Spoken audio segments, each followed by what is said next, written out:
Teu whakatulou ki e niu makai a atala malu oe aku pongani kai ata e whanga oe kai vai whakalala oe hau e kua matai teu whakatulou ki e niu makai a atala malu oe aku pongani kai ata e whanga oe kai vai whakalala oe hau e kua matai ke toho e maka uku ki tahi pea ma oloto halou whatai a mai a ka whalou fuetahi pea toki ngā holo ai tou tai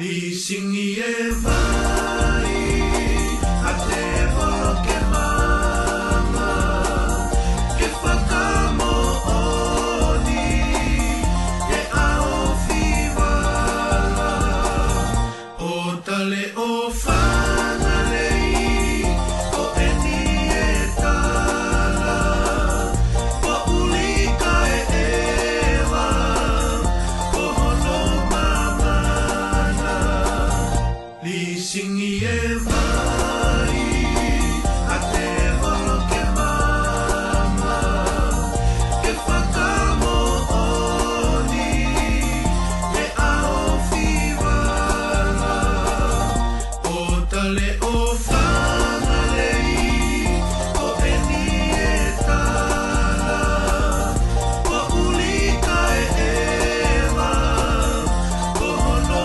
mamana Ana ua ki ana oe hau ke nui a hau o i hala pe ko hato sisi whakawaini aku whaianga ia e te laukau isa e kuoranga si e kumananu ki e mama uila oe halauafu ki he lou ki e o Fai'aho moe nganu maka angaria oe koto he whetau isa e kuoranga si e kumananu ki he mama uila oe halauafu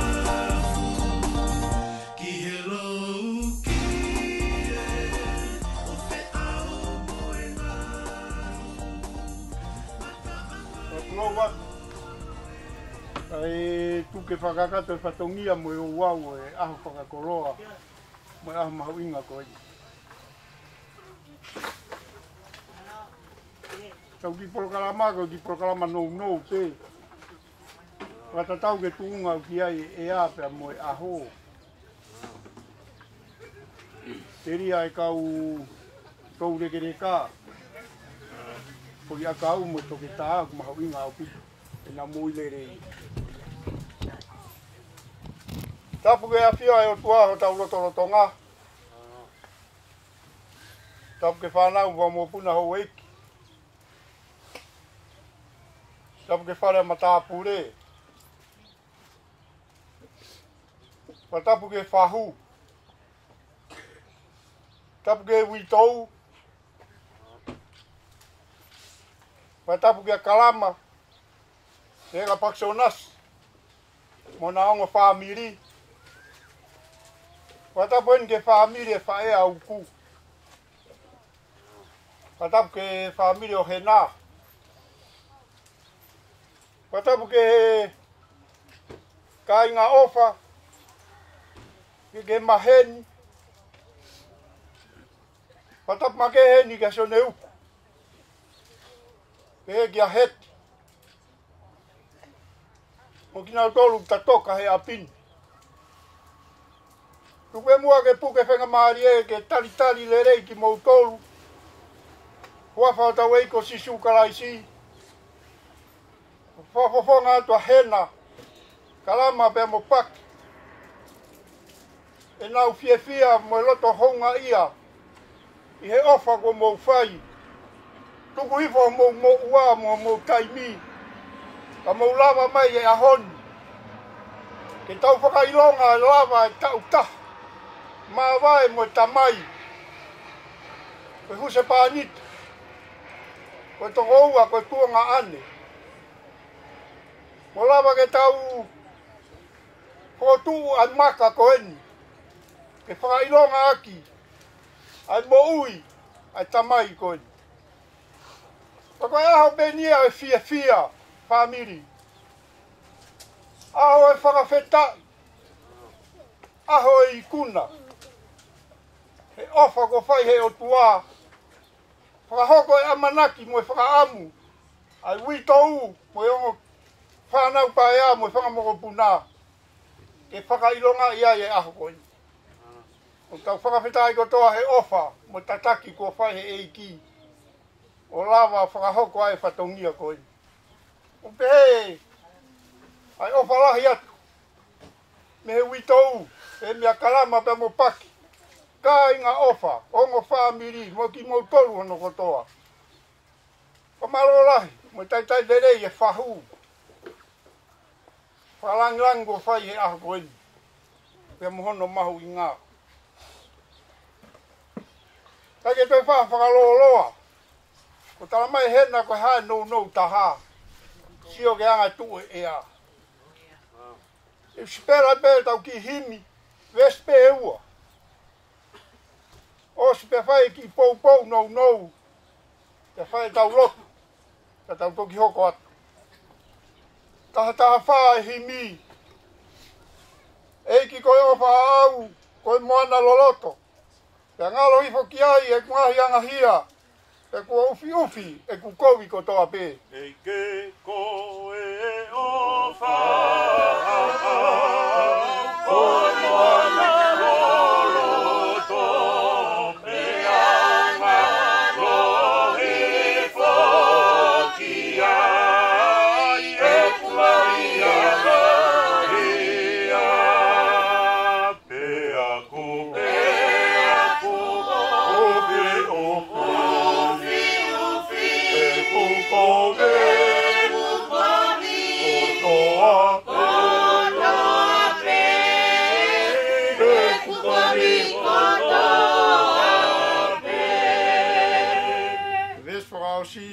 e vai hoku sino, pea vai mo loto, e pou e he taulani, hoku lau maari e hori, pea uongo i o ilo, ai ofa tai ngata. I he vai hoku sino, pea vai mo e loto, e pou e he taulani, hoku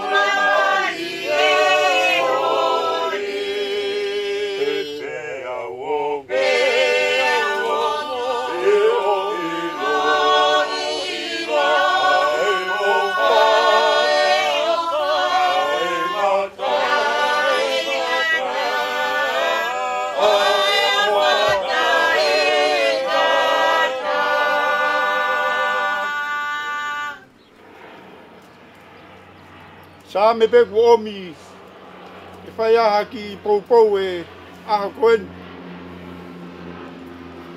Sa me pe na u whanongo pe ko e sa me manako pe a Sione uku. Sa me ua tolu pe ko e vesi ulu aki. Ko tauhia sihova he ikai te umasiwa. Sa me ko nina e tongi be he tamai koe ni hono loto whare. Ia whai ai pe whono ngā mo e whamiri. Nā kei toi aha mea e whalala ki ai. Nā hange sa ame ko ni hawaka nai whou e uku. Ko hawaka ke wholau ia tahi hou. Ia tahi pea uia. Waka ku whakatou wanga mo whakatou katea. Wholau he alo maarie, wholau he alo tāmaki. Whai pe ki tala noa nou koeni. Pehena ia e tangata rea. Tangata ngoni ko tangata mana koa ne whai mea ko e rea. Kono tare niti. Pea ka rea e tangata ha wheitu. O ku makehe atu. Ai fia e kakai. He rea e tangata koeni. Pena ia e tahana e rea e tangata ha fufare. Na ne loa wai e saame ua tolu. O se lau e tangata e saame pea pasi e kakai mo e fia. Lua mei ki tangata eiki. Kore ke tangata pe lava ke ne lau e saame ua tolu. Tangata whafofa. Pea lau he tangata eiki. O se lau e tangata eiki. Maa whana e kakaia pa nau tangi. Pena whai e whehu i ke se anā. Ko haku kehe ai. Fia kakai ho lau e saame. Tangi e kakai he lau e tangata eiki. Ko tari maari e ne whai he tangata koe ni. Ilo he tauhi le rei a NCP. Ilo he CP a tauhi le rei. Ko haku ai ke tau toi whakawhehu i ai. Tā nei ke tongi he tamai koe ni. A saame koe ni i hono loto whare. Hena ilo e uku ko tauhi le rei a sisu.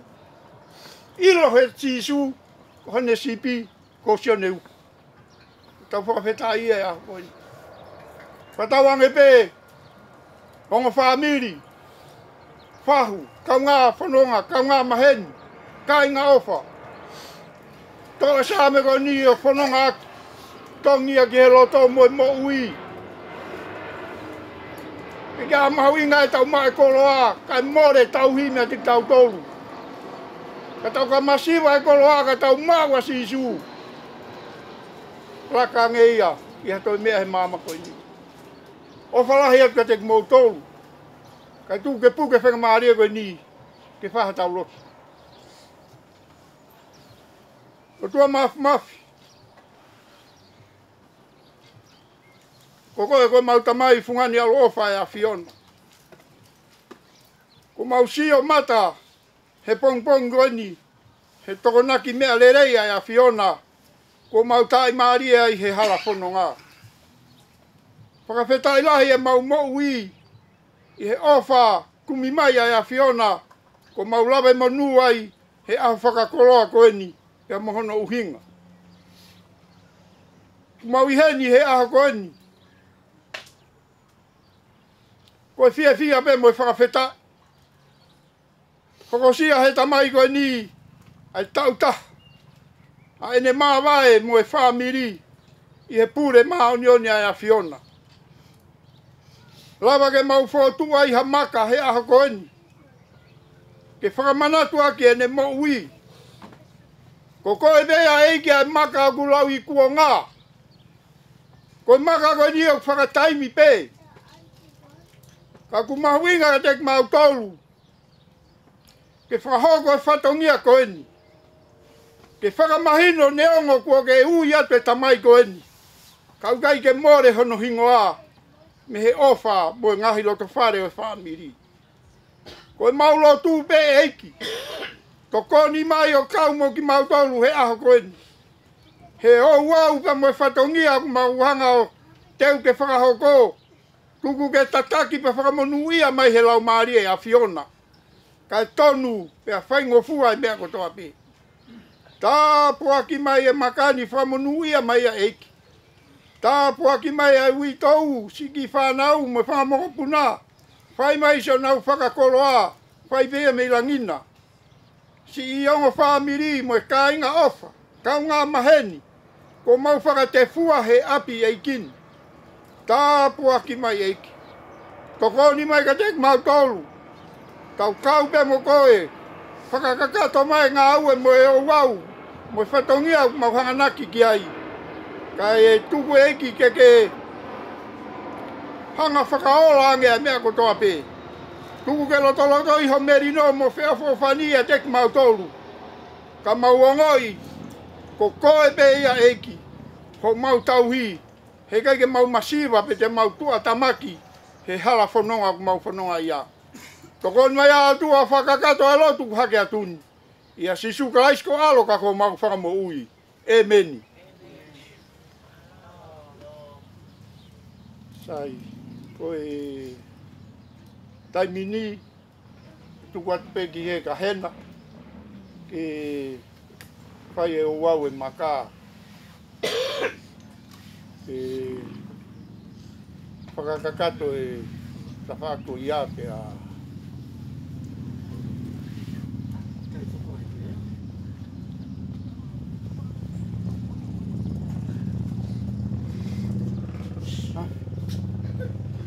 Pen?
Maka no Sione uku e si sunrise i he aho wafa tisema i he tahiwa ni mawha kene tō ai e la ape ko e sunset e tō tako ni i aho rock mai na walu e wafe watou e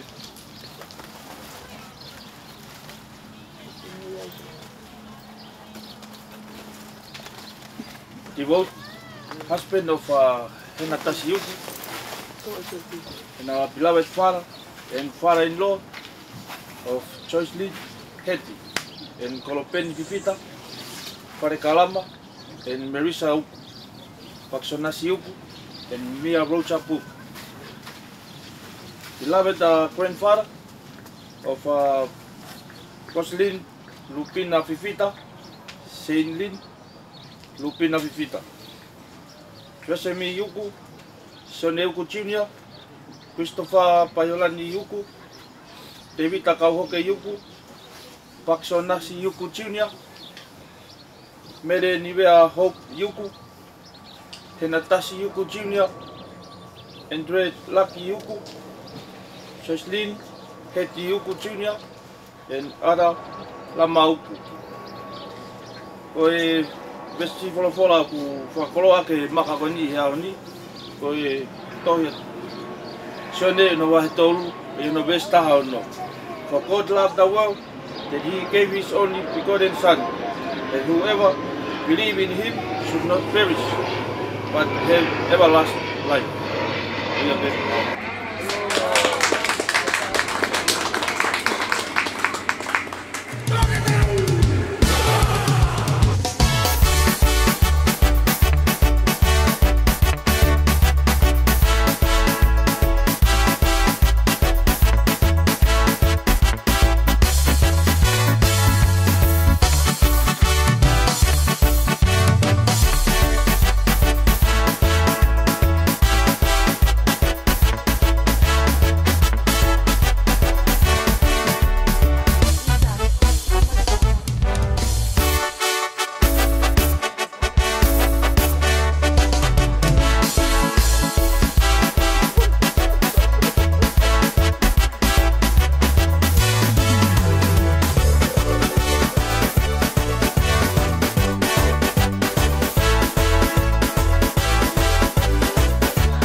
mamio Satana fakala To elelo manga Fortu mai kata Situ akai kaanga Satana fakala To elelo manga Fortu mai kata Situ akai kaanga Satana,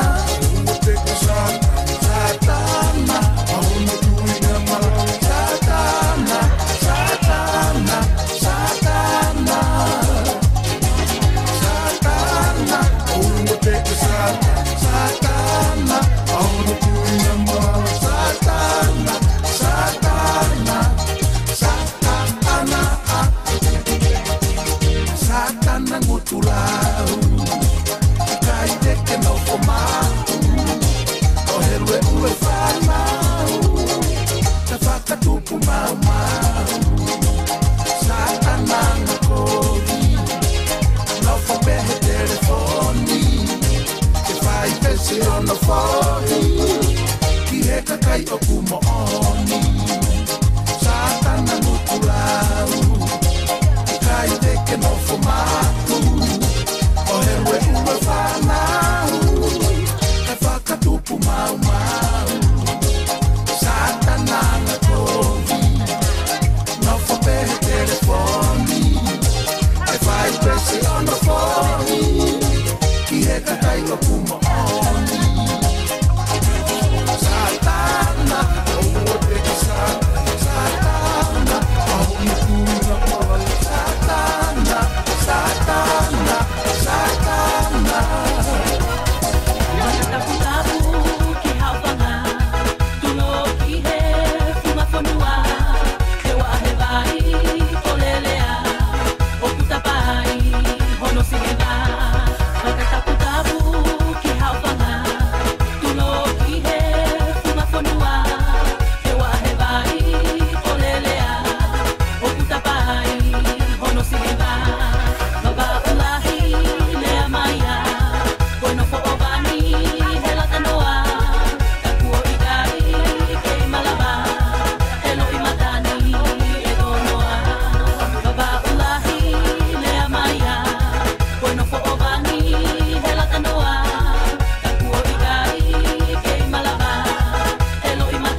My name is Catalina. Henna's younger sister. I will not be the MC. I was given the opportunity to be. But, ko ne lama pe tau whakanofo, pe ko kole ateni ki a luti. Familia o uku, na lava mai mei tonga. Ko kole atu ki a luti, pe ko hataha familia Sione uku. Today, it's all about Sione uku.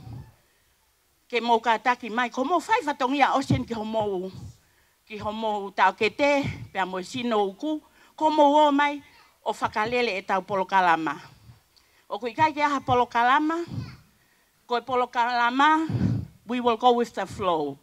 Koe mea pe koe, e whiunga mo taimi koe ia, koe mea pe ia e whai. Koe ai, kia ki mou tolu koe, koe ahoni, neongo kulai kau muri hen, te tau lele whakatonga pe. Nau toki ona tosi o he laivi, o toki eke kahata ke nanga whakaton lea iange, ka te tau lele whakatonga pe. Koe ai, ko ki mou tolu koe ne tau heni he ahoni, mou lawe i pe koe tau i heni, unveiling e tau taha o Sione uku. Pea mo e birthday tau ono nima, ahon hoa o whaanga, ta hine ko Henatasi, pea me i he api, ko hiku whanonga, pea me i whautau pe. Ko i ai, ko e ne mau pe te pile mua, o speni ko kore ke DJ, ta pea whanki i whasi. Ta e whasi me hi fo DJ, kumi he whele uhiwa a kaati, uhiwa me se te wālongolongo, koe laini au hihifo. Tā pe uwhasi, pea ko ene mau pe te pile mua, hono ngahi he familia uku, pea te tau whanofo lewa, ka tau kamatai. Ko ia, ka pauku hena luti whakawhawh mai ki muani, ko ene ospe whanofo te pile, and luti will take over being the MC, ko mo whatong ia whaka osi ia, ki he sino koe o Sione uku. Ko ia e DJ, hakiri hake ngai whasi me he lau si i. Ka tau kolosi ki hapai masani, he taimi ko te tau whiua he kai. Tā, pea koe ne mau pea mua kuna whakaongo mai, pa te tau hoko atu lewa.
Is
wanna be the best chef. Your sweet little tune. Don't mess to my tutu.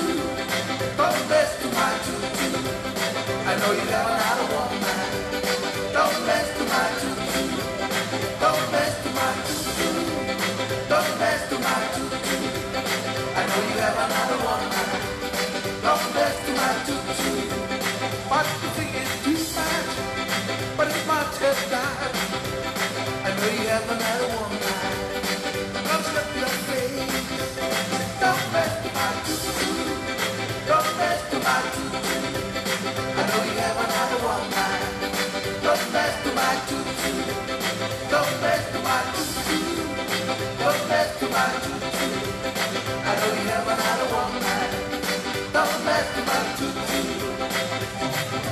Tutu. Yeah, yeah. Tutu. Yeah, yeah. Tutu. Yeah, yeah,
Malo au pito.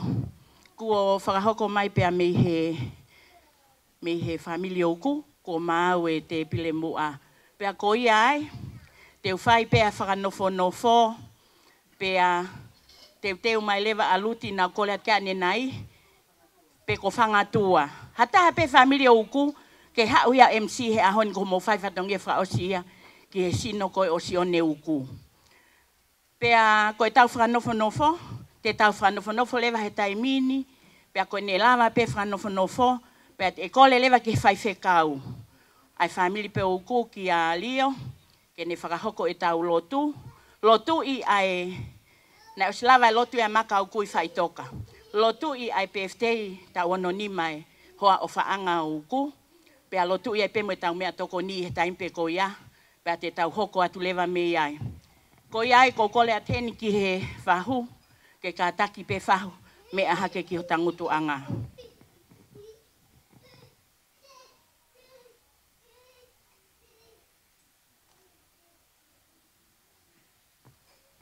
Ko kole a tēnā kui heni tu whewhineo o uku ko lahi a mele he ka asa poi nā nei whaitoka pe ka kone lava atu ki api. Ko kole a tēnā ki atoa tu whewhineo uku. Si na lava mai mei tonga haa nai ne tangata whahu e ahoni. Ko leat katoa, ke kātako mea mai ki mua.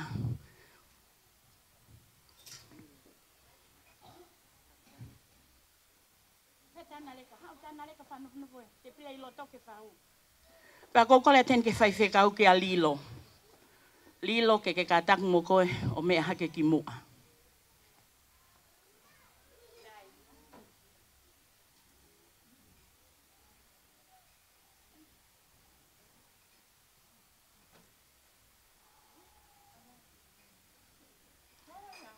Pea ko kole atu heni ki he taha ngahi toko ua uku, he taimi koe na nau kei whakapāpā ipu ai. Tangata iki ko a JJ. JJ Stead, if you are here, please make your way to the front table.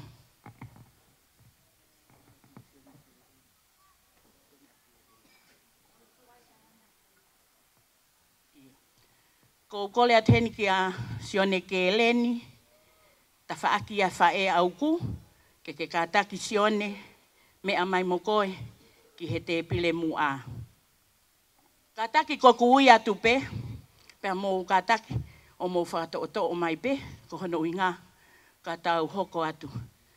JJ's dead. If you are in the building, you can make your way up to the front table, please.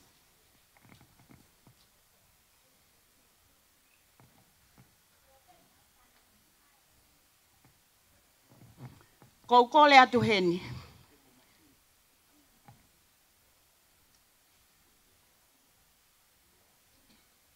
Ko kole atu heni kia masini. Ko masini, ko feleni fefine ia uko e kau whakapapa i pū. Masini, I understand you are Cook Island probably. Make your way up to the front table, please.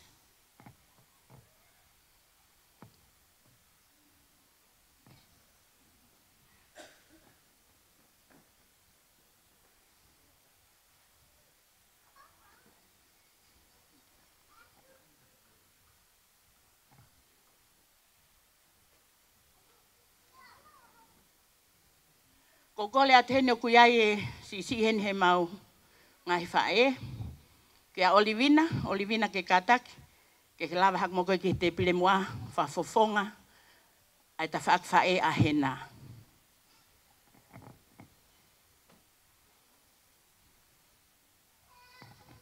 Ko kole atu heni o kuiai pepe a moe. Paionia heni kau ngā whakapapa ipu au ku talo entutak nusilani ko eni. Eni. Ko kole ten ka eni. Ko eni, o ku ikai ke nofa eni ape a hau ki hame au whai. Ka o ku ne hau he ahoni, ko ne whaka apa, whaka osi kia Sione uku. Kole ten eni, ua talangata ana toi tuku koe kai tae holka hamea. Lava mai ke te pile mua, o whakalanglangi ai. Ko kole atu hene o kui hene ki kakai miho mau kolo moka taki. Tua e lea maa he nā ia, ka te tau aho ia tau te hukei sio holo ia. O kui hene toke tā filosefa aha tafu. Ko kole ten ka heti, toke tā heti, halahuni af mei mo unga heti, ka taki mai, mea mai ki mua whafufongai, ho tau kolo aha tafu. Ko kole ateni, ki he kui koe a mia, kui a tamia, your grandmother, ke lava mafa fofongai, ho mo whanau pia mo paki.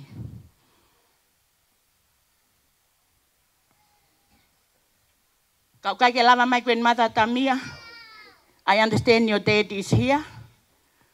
Pia lava my, your dad can come to represent you and Paki and your kids.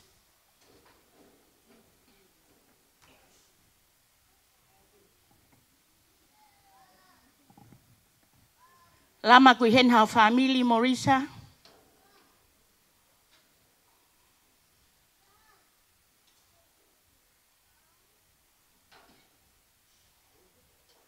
Risa.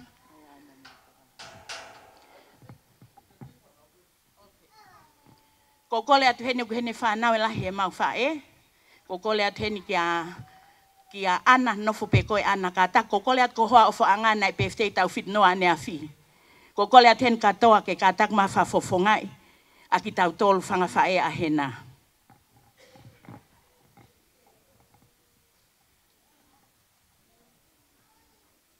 Ko kole atu hene kui hene ai family o e matapule a hatafu. Vili sunia. Ko kole atu hene kia kalo laine hau. Ke kataki mai ke te pire mua. Whakafofongai. Ai whale o vili sunia.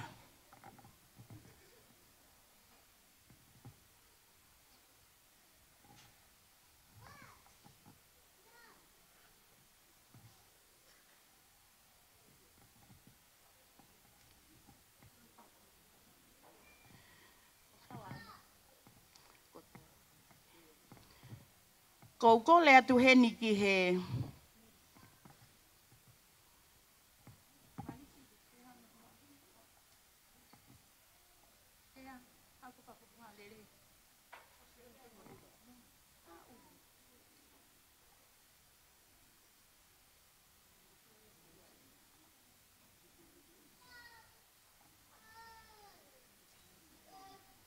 ko kole atu heni ki a lesieri.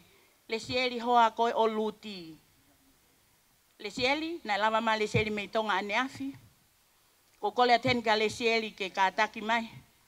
O whakafofonga i ki moua moluti he te pile mu a.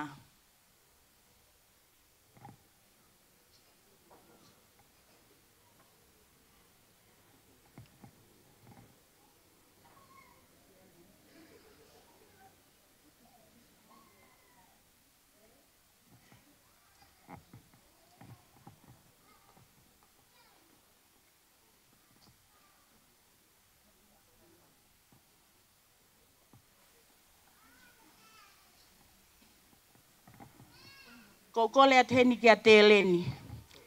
Te eleni, ko te eleni ko tuwhi fine i a uku, na anau ngahi te pile mu a familie Fai'aho ku. Whakahonga i homo o wha te eleni ko kole at ka te koe. Ke mea mai ke te pile mu a. Pea koutui pe koe lava ia tau whakanofo. Pea ko ene lava pe koe ni ko kole leva ki a lilo.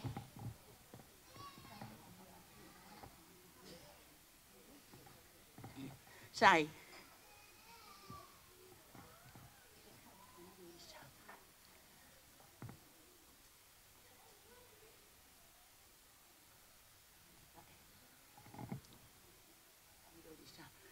Ko tui pe e tuku pe e foi sea ko ata ko e ko no hinga ko tau valele i o ka pai ha family o Risa o tangutu i mua.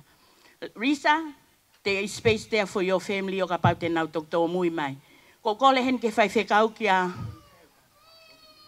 a lilo, ke ne kātaki o lotu ai lewa tapo aki e ai PFT o hena no ta ono fulma ni ma.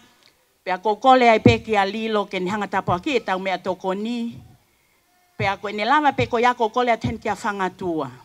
Whangatua, eiki pe ko koe ai e tau Master of Ceremony i aho ni loto pe a kalama moku. Ko hono uhinga he na ana tuku mai ke uwhai whatongia, pa ko uwhi awe whatongia whafo ke familia uku. Ko iai whangatua, ko kole atu, ko koe te tataki tau tolo he aho ni malo. Aro Katalina. Pawitai ke iki. Whai toi omi ki tau tolu ke he malu e whare koe ni he houa whakakoloa koe ni. Ke whai ai pe hono whakailonga i ai tau hi ofa ko whai he iki mai whae Henatasi. Rawa ai o hosian tau ano ni maa he whanonga anga e tau koe ni. Ki tau lotu. O tua mafi. Ko koe ko mai fungani alo ofa e a Fiona. Ke kei tokonaki mea rerei pe mau tolu. O tonga e mau kei mau e mo ui. Mo e whainga maari e o e whanonga anga ko ke whakateunga ki mau tolu. Lava ho mau whatongia uruaki o aha koeni. Ai whakailonga e lava e tau e taha e maawai pia mo e tamai.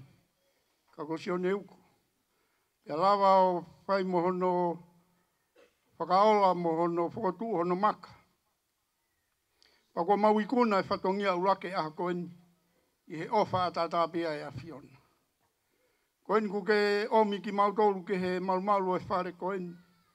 Ke hoka toa ia e whatongia o e aha koeni. Ka tau maha e mau fia.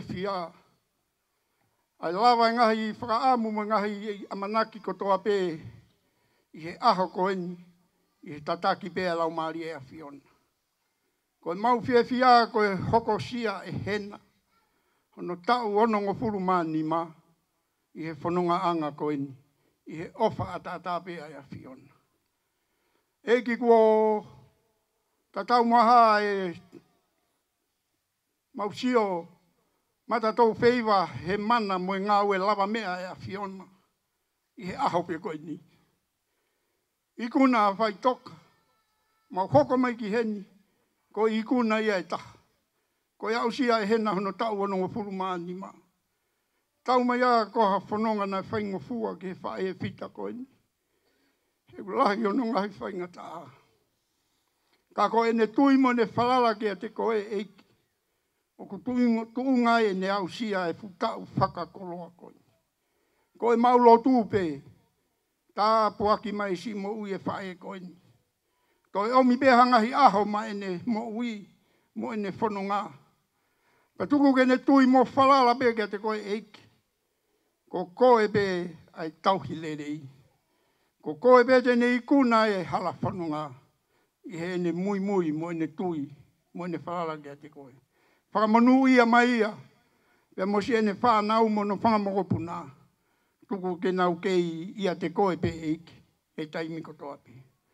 O tua, a whio mai ke fu te pire mahu koe ni.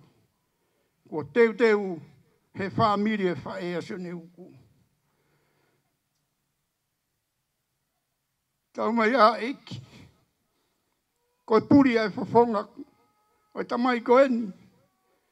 E ta awhia i hataha e langa e whatu e whae he ofa. Neongo ho ui e tamai o ekini. Kai kai tuku ai e langa e whatu e whae he ofa ki he whawhonga koe ni. Ku uhinga ai e te pire mahu koe ni. Whamore more o tua. Whai tāpoi ki na mai e ofa koe ni. Tuku peka koe ke whakakakato pa ke whakafonu. Whakafoki ange se nau ngai ai anga mea. Whai pea e koe i he whaunga pea e a Fiona. Tuku pe ofani. Ke mauau ki ai. Ko e ina se whahu. Si ongo whamiri mo e kakai o wha. Kau ngā mea. Whamarohi ai ho mau sino. Whafou ai ho mau iwi eiki. Te ria ngai whatongia ku hanga mai me ka hauna. Tā poaki mai au tua toe ngai aha koe mono ngahi ngā ue. Tau kau pe tau Fai'aho pe mo koe. Si sukaraisko alo ko mau whamu ui. Emeni.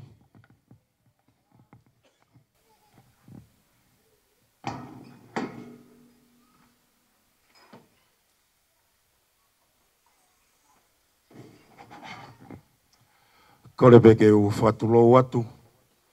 Koe te keke kamata koia e tau puro kalama i whiawhin. Ko loto peke u tau mua whakaha atu au. Te ria nā eke i au peko hai au. I he malu e whare koe ni.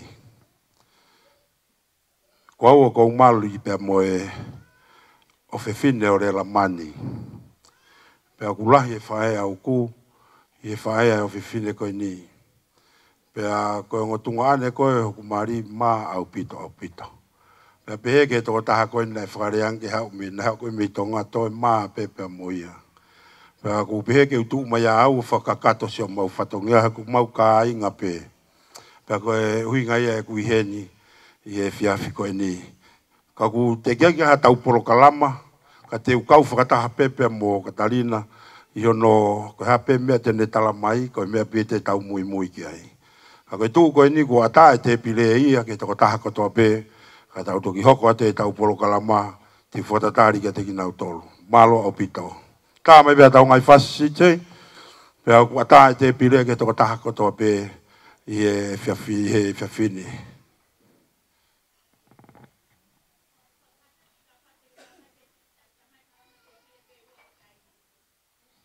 Tako tala mai pea mihe koe te pile pe ua whaitaimi. Ke whakatehora atu koe ke tau mea tokoni. Ka taki pe o te ke fu taimi he mea tokoni, ko to'o ake ho wawetahaka ke someu tau ki toko lahi. Na wawau tau ki mo ua he eria ko ia. To'o pe o ki pereti, wawetaha pe ke hako te pire. Kamata atu lewa te pire ua, i he whiawhini pe tā mai pe me tau ngai hiwa, a tā pe me te pire mua. Ke toko taha kotoa pe mo tau whawhanongo e ko hai tau polokalama e hoko atu. I he watani.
Anta mau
kataki ki whakatau tau mai pe o ki ngā unu mai. Koe ni kei toe pe whainga I muini. Ko tau pe mea ke Fiema'u pe ke kataki mai rewa ke te pire wha more more.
Langi mai ta ahine kolongo tangata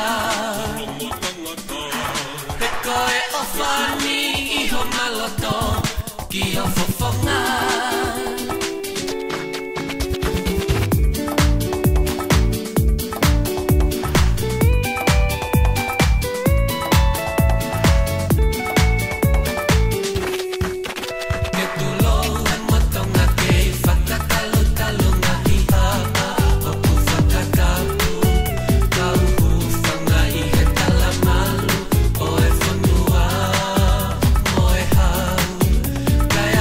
Sia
Maria ko ni ke fai beha le ma fana. Ange ko mea nei mea ke MC a koin. Fai beha le ke ma beha tau fia. Ko aho ni ko aho fia mo fa feta. Ko le peke u fa mal pe tala fa tapu ko a faki. Kai tuku ke fa hoko atu mo tuani. Ko kuingoa ko Sione lilo afu. Si bea ia uku. Ange koe mea na mu whanongo ake lea ake taiana ni nai. Na whakanofo pe uku au koe whaiwhekau pe ia mau whamiri. Pa koe hae mau ki mea si mea lahi o whai. Fia pe a uku ia ke whakawhatongia ki au ai mau mea o whai ko ia. Pea neu ia pe ia au koe whaiwhekau au e whamiri. A kou whamalo lahi ani ka hena. Whakalangilangi ko whaima ako e ako ni. Nā keke ua manaki au te utoe tongi au te whatongia ko ni. He kua hola au ku ia. A kou whamalo lahi ka hena. Kalama pe mo paksionasi. Nau kei whemea ngā au e pe au. Nau kei tarango fua pe ke mena e whai e uku. Wako ulau monula o tā puake bea wako fia la. Whamalo lahi atu hena. Kou tau tu hoku no whanga heo. Sio pau whakakau loto. Ke futau konu ku hoko sia hena he tau ni. Tau ono ni maa. Ko no wha sio. Ka pau nei kei mo uia uku. Ka pau o ku pere i bea hena ia e uku ia hena he taimi ko toa pe. Pe fe ai hoko sia futau whakakoloa koini. Mahau te hanga e uku ia to tonga waka meiri ki na ewe halai mo hena. Ke fia hena.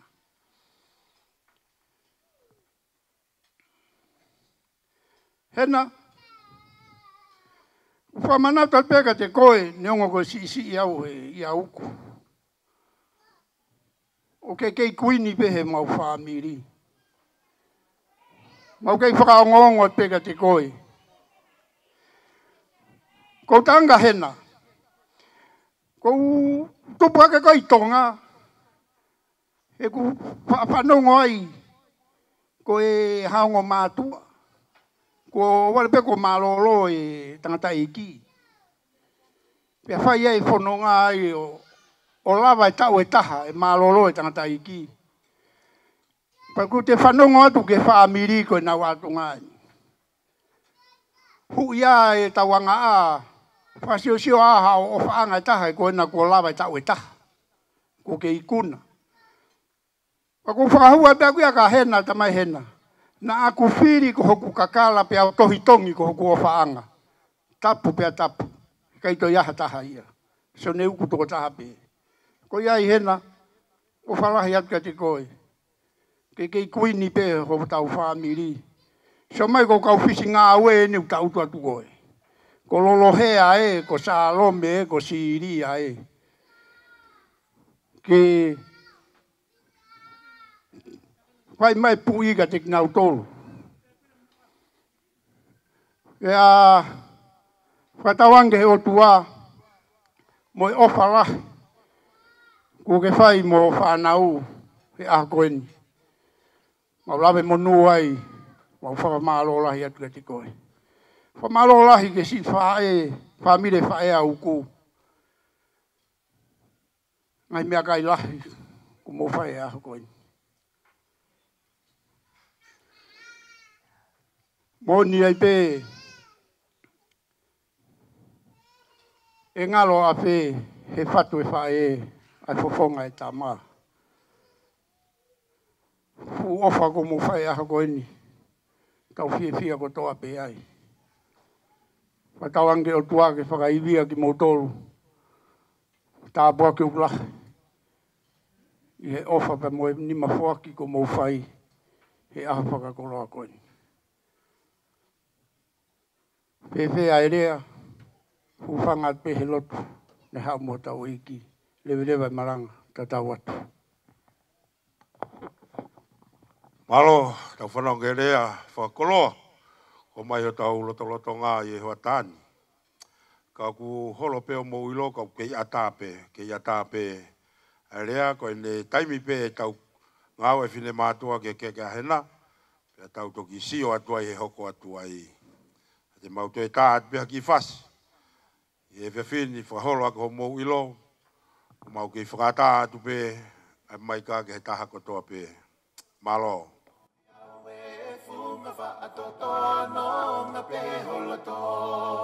Te uli aki a hakusino, koi kumi hao momo.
Malo au pito. I he taimi ni te tau hoko lewa ki he o wau koe ki foi keke ko o hena. Pea whai ai pe mo ki whatongia koe o hena pea mo ni ki whanau. Pea tau tok hoko atu lewa me ai. Ko kole atu heni ki he DJ. Teu mai ai foi hiwa PFT. Pea kuloto hena kole atu heni ka sontau veli. Hau pea sontau veli a hiwa i toko taha hono PFT. Ko hono uhi ngā, he ku ono ni matu o taha pea hena, i kake toi tu o ua. Ko le atka sontaweli, lama mai keni, ko le henke ki kaunang hau ta whaaki tamai a mautunga ane taha, ko ia ku haana tu te foi keke o hena. DJ, teu mai foi hiwa birthday, ke hiwa sontaweli. Ko sontaweli, Koe whohalahia ai mautunga ane lahi, o ne whakapaia he lotu i Christchurch. Pea ko sonta weli, ko ia ia ko hela ia lahi taha hena, ko mea ku loto hena ke hao hiva. DJ teu mai hiva.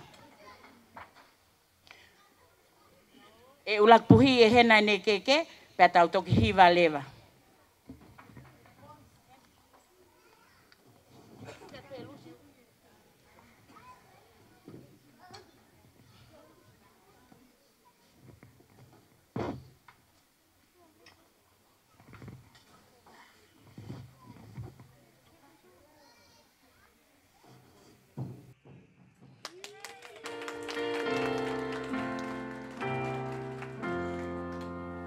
Happy birthday to you. Happy birthday to you. Happy birthday, dear. Happy birthday to you. Happy long life to you. Happy long life to you. Happy long life, dear Hannah. Happy long life to you.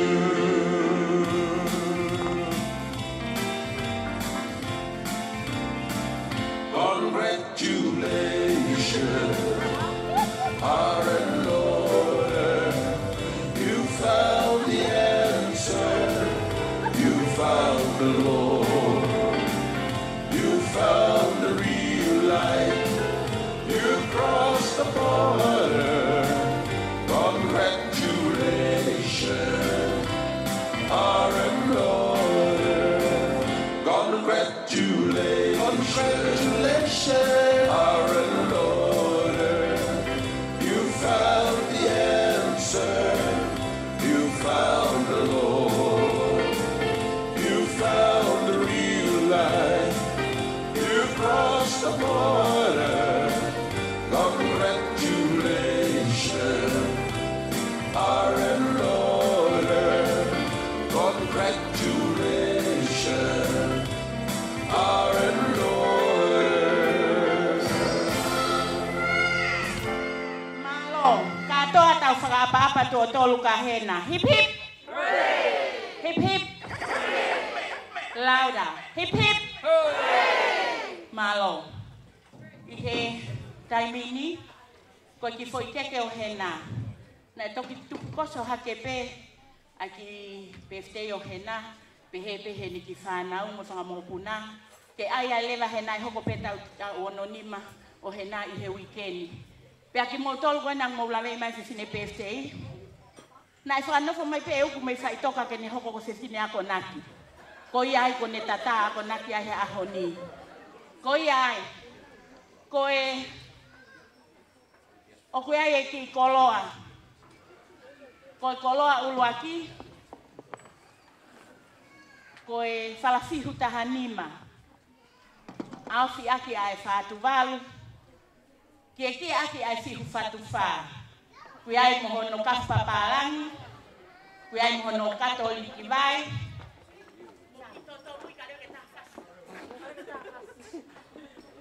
Ai mono katoliki vai, koe koloa kotoa ko ia, koe tātuku ia hena, pea moe sino hono hoa o whaanga. Koe koloa ia, ai whapo uku he aho ni, mo katako ngalo e hingoa tangata whahu.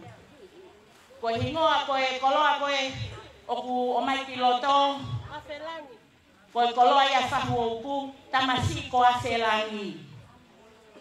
Ko kole ke DJ, tai mang foi fas, ka ko kole ke tunga filmatua, ke na umai.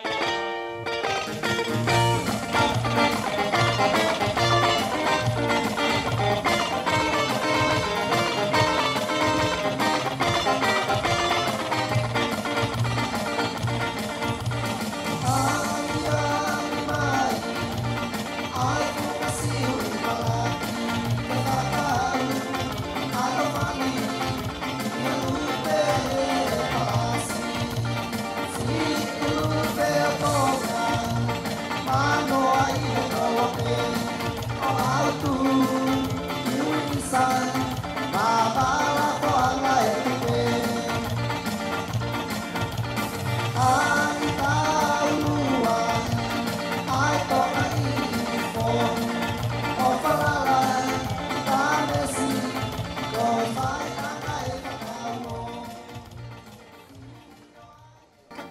le atu pe ko hai ko ne ave ko loa ko niki tua.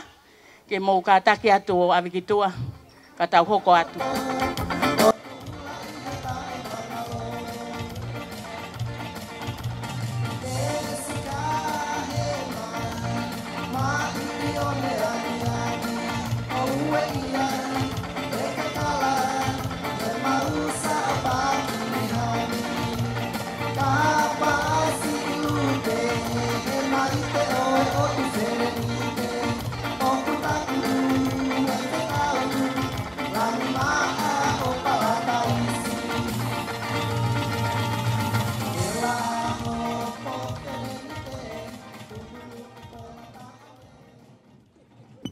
Ko koloa hono ua.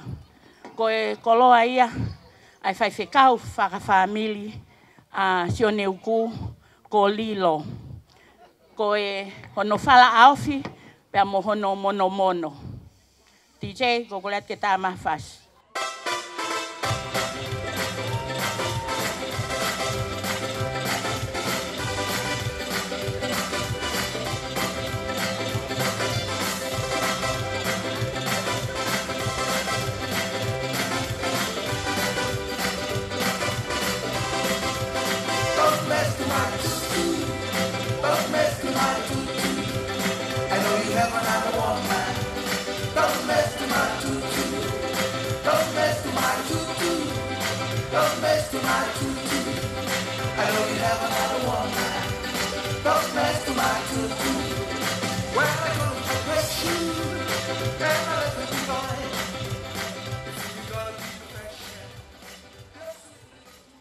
Ko ki koloa hono hoko. Ko ki koloa whakalanglangi ia. Ko koloa ia e whewhine ko te eleni. Ko hono hoa ni MC a honi. Ko ki aha mea hena e mau. Ke whakahongai homo fu ofa.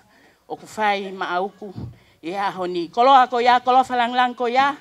Koloa ia o te eleni pia mo whangatua. Tā mai DJ.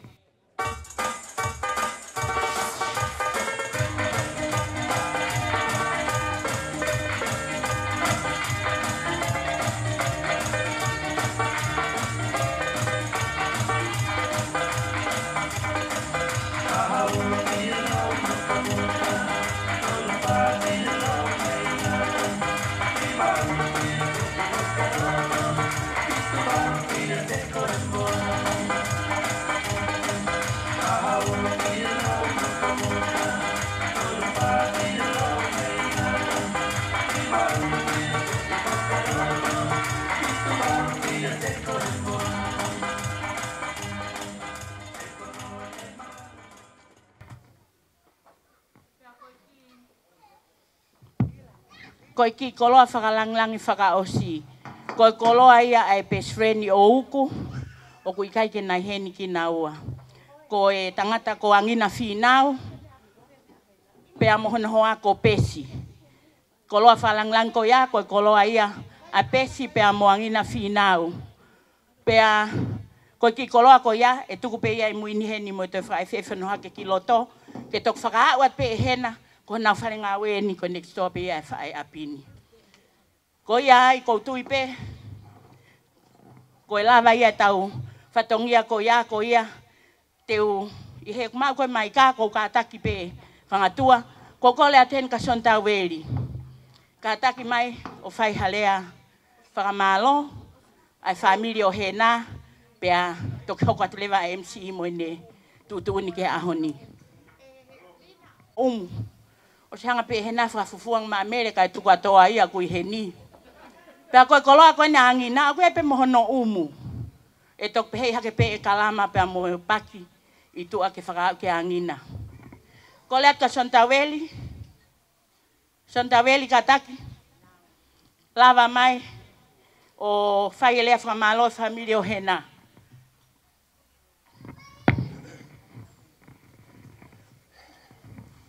Kore pe mua ke u whangate ngai whatapu ko o se ana whaki he rea ki mua. Ka tā mua ku ke u whakamarumaru atu pe ai. Ko hiko e aho mo hono taimi. Teke whahaki rea ku tau mua tupe whawhitaime whamalo ke o tō mawmafi. Hene taura mahao e tau mou i tau si ai he e fia whakoloa koe ni. Wa usia e whae koe ni ono tau no fumani. Oku wongo ke hoku loto. Ko inga koku ilo i tono no. Aia e tatangata pa mo ono fefine ke fefe.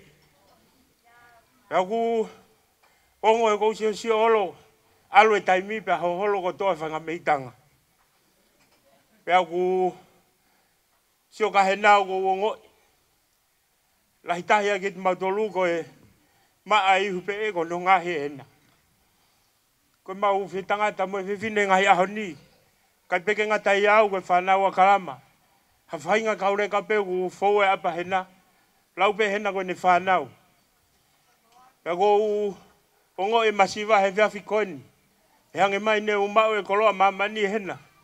Ke whakahounga ki ho o whai te ki mautolu. Whawholau mai pe o wha. Asi no beti mo ka whatu. Na o whalahi atua te koe. Ke o ausia ho no ngofumani mai he whiawhi koini. Pe he whamalo heni ke he whamire o ku. Malo e whaifatongia. Ongo i he whiawhini. I kai ma mea ma. Ke ata whamalo ka te ki mautolu. Ko e neongo I kai mau e siriwa mo I koura. Kaku whaha ke peu whiawhia mo o whatu hena ke whiawhia whatonga. Ko aki I disco. Pea ku kore hen ka stare kia mausia. Stare kia mausia. Ke ofemen DJ tama ki wei fasi. Ka e hopo katoa te kaure ka kori ni. Whamopuna kalama. Ko ate. Katoa e whanau kone ngahe hena. Mo katoa mo I mua ke tahata ki wei fasi tau whameite. Ke si mao a whiawhia hena pa o te whawhakapare ia. Tis kouta se nit pe mautolu iuk sai pe ia. Pakone lama pe koe pa toki hoka ke MC. Kole DJ ke tama I mua wei fasi. Malo apita. Marie!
Keke wata koe ni. Tau hoko atu rewa I e whiawhi koe ni. Ko koe pe kuia o whakameite. Pea ke kātaki rewa. O whakahoko mai ka tau turi pe kua pea pe tau taimi. Ko le whamore ke ua mua osi pe tau ilo pea tau alu ki tau tolu. Ki tau tu mai hena. Ke takau ngā kau whakataha I e malari e aho koe ni. Pea koe ko kore at ke mauta alunga. Hiri pe ku whakahoa te uteu mai rewa e mauta alunga. I e whiawhini ke whameite ko hui ko e tahine ko ia kuona e PFTI. A ko e ke te uteu mauta alunga ko kore pe ke uhu whanga atu he whakatapu. A tuku mua pe mo ko e ki whainga maari e nou ko e ni. Ke whaia whakamalo mua whainga loto honga ia. He mea ku whai he whae ko e ni pe mo e nesiki whanau. Talo e ma tutupu pe mo sone uku. Ma fufeo fofani au pito pito. Pe a peke ma feilonga ki pe mo no hoa o whaanga. La ma futaha au pito pe mo sone uku. E mea ko toa pe. Pe ana ku whinga pe ke utonu pe ke a uku he ko e uhi ko e matapure ia ki a te au. Pe a ie mawheo i mō kuna e tai hanu tatau. Pe a pe ke a taimi ku o whulau atu e toko uani me he mo ui goni o ku tau iai. Ka whamanatu atu te tau tolu e kau PFT e aoni. O ku lau ho tau whainga maari e he aha koe ni koe tau ke ima o e mānawa mo ui. Tau e wāt ki whai toka ane uhu. Pe pauna e mo ui ko toha ke fuka kai ko iau pe tau whewhe. Ka ko whainga maari e ke tui whai toka o wakai ai. O kou ke ima o e mo ui le lei. Pe ku whaka amua mai he tau ono ni mahe aha koe ni. Mi whai toka e tau o hena. Pea koia kou whewhi ai pea mo ki whanau. Ia koe ke mau whai ha whi lau koe ui pe koe mo ui koia a hena. Pea koe whi lau ka inga koe mea koe koe mea whai ngufua. Pea koe whi lau koe ni mau whai koe ni. Koe ui pe koe si mo ui e whai koe ni. Nei whai e wheo pea mo e wheao ngā aki. Pea koe au ke taimi koe kua pūri atua sone uku. Pea mau kei ofa pe ki a hena. Ma kei lere pepe mo wai fi ha ki mea ku ma lere pe si ave ba mai ui tau. Pea koia ku mau ofalahi atu hena. Ke te koe pe mo e whanau pe mo e whamiri he whewhini. Ke kia ia mea e ma. Ki whakateunga aki ho aho. Hori e loto i au kakapa. Ka koe ngata anga pena i vi. Whai peo maurerei taha ki te pire koe ni. Ke whalangilangi ia koe mo whailonga ia ke aho ke iai. Whamalo at, ko uhi ko ho kei whi whamiri mai ka te ki mautolu. Ko mea peu mau ofa ia koe ko whiwhine mata ofa. Whiwhine mata kāinga, whiwhine fuaki. Heka ke ngā loi e te ki mautolu hena. Ko ki whanau ka nau nofu maupeo lau ki te koe. Ke uike ngai wheo i kotoa pena tau whakahoko. Lolo tonga ke i mo ui auku. Pea koia i e ahoni. Wate whamalo olahi pea mea te au pea mo ki whamiri. Pea ke whanau. Heka i tuku e mau o whaia koe. Ko hape mea te mau te mau ke i lere atu pe. O hori atu pe hena koe hui pe. Hena kai ke pūri auku i. Pea mea te ki mau tonu. Pea koia ko ofa atu ke te koe. I e wata koe ni ka tuku mua ke whai a mau ki whamete. Whao si pehe pea mo koe i e whawhini. Pea hoko ate ta whanonga. Koe mea peo kou pore ei hena. Unu ke ofi au pito ki he eiki. Koe te nofo toko taha pehe ka pau kua more whalala anga. Koe te a whalala anga ele lei ange mo whakaofu ofa. Koe tamasi ko si sukalaisi. Unu ki ai ki ke ofi ki ai pe ke whalala ki ai.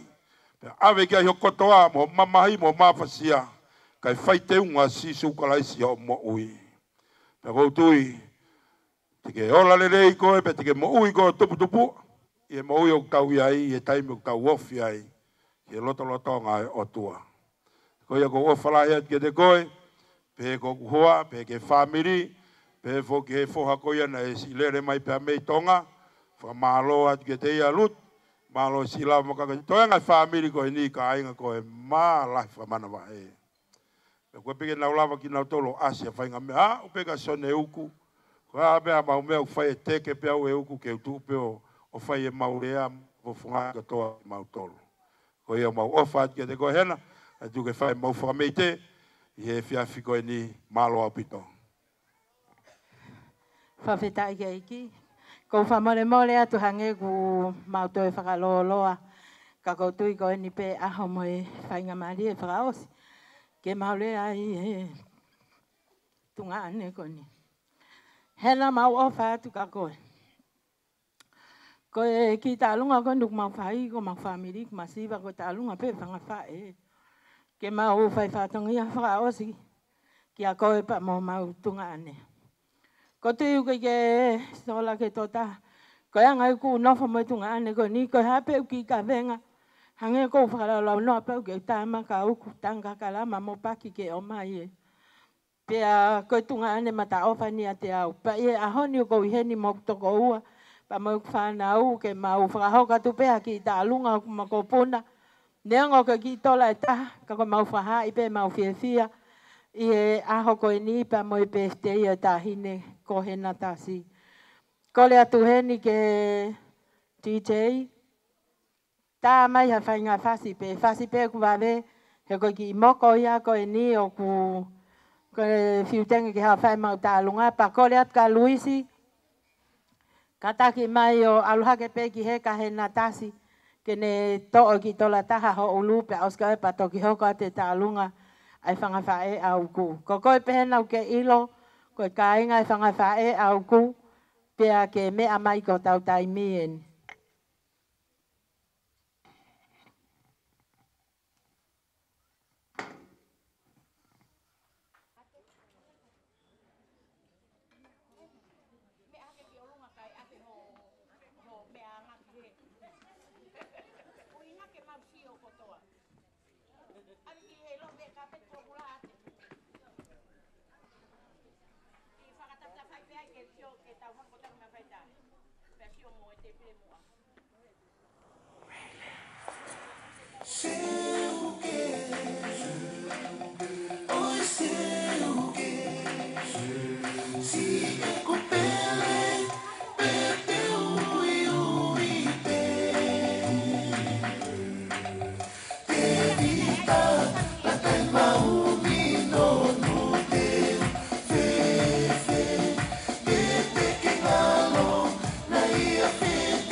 Ai pare che osi o e to monorus.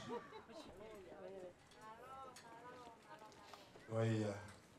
Ke ya tape pau wea taha waha ni whameite, ko taimi e ni.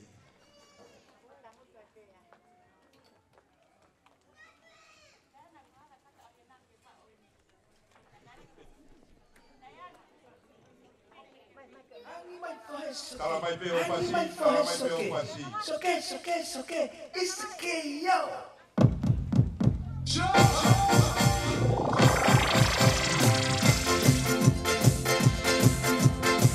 Kala mai o pasi.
ahina tuku aia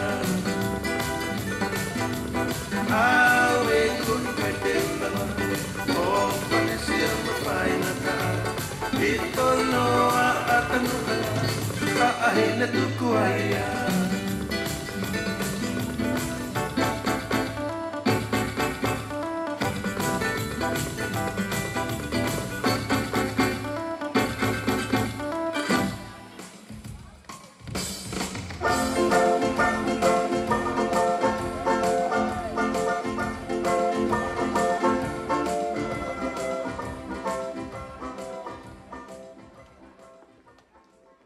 Kore whamore more atu. Kai tumua ki whainga maari e koe ni. Ke hao a tai whini motua koe ni. Whamore more pe matanga. Koe ki whini motua koe ni. Koe kukui. Tau te hina ea mo e kui koe ne whakatau te hina koe ni. Ka koku tuanga ane lahi. Na e ngahi a he ka mea koe ni. He nau kui. Te aluha ke foha lahi hok tungane lahi. Nau to e ohi pe. O au o mai ki nu silani. O no fua o au ki he taini. Ko fine eki koe nini. E nau kui. Ko fine eki na e wa au fi au pita mo e tangata eki. Talu e maututupu hake. Ko mea ko toa peho mau api e whai. Whekau ke mau pāsi roto kolo ke mau oki mui kolo. Ko mea ko toa penda e whai he api e whineiki koe ni. E inasi mua api e tangata eki. He ko hui hena e toko taha pe ia. Tangata na e ngā aue. Tangata na e tau whamiri. Pea ofa no whangatu whawhine. Ta tau mue ne whangawhai. Hena. Kai ke maua mea e whinimutua. Whinimutua koe ni ka whinimutua masiva. No kai ke lava hau te hina. Nai tonu ke tau mai ane afi. Ke makau ngā kau whakata. Mo osi ilo i pe. Hoko ha mau mea. He kai lava ke mau tō. Pau pe ke neonga whaingata a. Moe masiva. Ka kua pau pe ke mau omi ke whakakakato. A tu unga na e tu uai e mau tangata eki. Kai ka se niti. Ko sila na e o mai hok te hina. Ke o whawhawhunga i atu ki whami. Toka ngau ki ai. He kau ka alu au ki tonga. O kou tangotu au he kere kere o tupou. Whiri e mea kotoa. Toka ngau ko mou no fohe. O whalai atu ki ho whangatau ke te. O kai ke mau whiwhiri manako. Mau ofa tatau pe mea lahi. Tai anau au ke sisi. Kia hena. Whakaambu pe. Ko whetau hi aki o tau whai. Ke tolonga i o tai ngata. Kei mau inga koloa. Koi kuangani ko kehe. Mau inga pe. Ke tau kei whe ofo vani. Whe tokono aki. Pe tau whe uhi aki. He ngahi mea kotoa pe. O whai o tau whamiri. Koe uhinga e o kou asia. Tēna nake ilo pe. Fai'aho o whewhini lai. Mau tō ka waha mai mei Amerika. Ko ofa iau pe. O ana iaha mea. Kene haga lewei aki. E tau ofa ko ia. Pa tuku loto ia ho tau loto. He moani pe lau ia e porofua. Ko ki nau tolu o kuloto rerei. Kai ke hame ea whaingata. Pea ko pehe au. Loto rerei au no foi tonga pepe ke hau ki nusirani he ka au hao. totongia e si su e te ke whaki heni. Koe me ai au tau lotu ai. Tau lotu ke ia ha whainga maari e pe. Hena, koe ki teke ki tau longa ki whini motua koe ni. Koe ki tora ni mange au. Whiunga pe moa mo kuivi. Loto okulahi. Ko hena, tō taha o teimu ko tō pe ko alanga i tō ngaha nge koe lau e. Tainga koe ne oku nai lea. A pe tu uta hena i hatafu. Ahoia e ku mohe whare tolo pe o au ki hawa hena. Tai milahi ko pe atu. Ko iri Fai'aho ke ko whiwhine iri whia tewo. Ko pe atu ki ai. Mani. Tau angeo mohi whare. Where angai fuuloki. Mohenga ke tato koto ai. Ha u koe o mai ke li hoksino oku he whare tolo. Ke ifo peka meuri whaia sisu. Ko mea pe ku iaia hena. Tekai pea meuri ia. Pako ilo pe e au. Ko whanau, ko ni whanau ofa ia te au. Mahalo ulakange nau ofa nau tore te au hato e taha o whanga sista amu whanga purata. He ko taim pe ko hawai ki he ni nau lere ko toa pe ke a uange ki a te au. Ko ofa lahi atu ka ki mo tolu. Ko whine mo tua masiva. Ango. Ka oko tu maari e ko hoku loto. E ku ofa o tua. Ofa o tua. Lelei hoku loto pa ku lelei pe ke tako toa pe tua ofa e ki atu. Pea tā mai ha fasi. Ai pe fasi koka no polu. E koe fasi a hatafu koe fasi inu kawa tonga ia. Fasi o kanuku polu i jutei.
Sai ko kole peke hu fanga ngai ta papa ko sono afaki.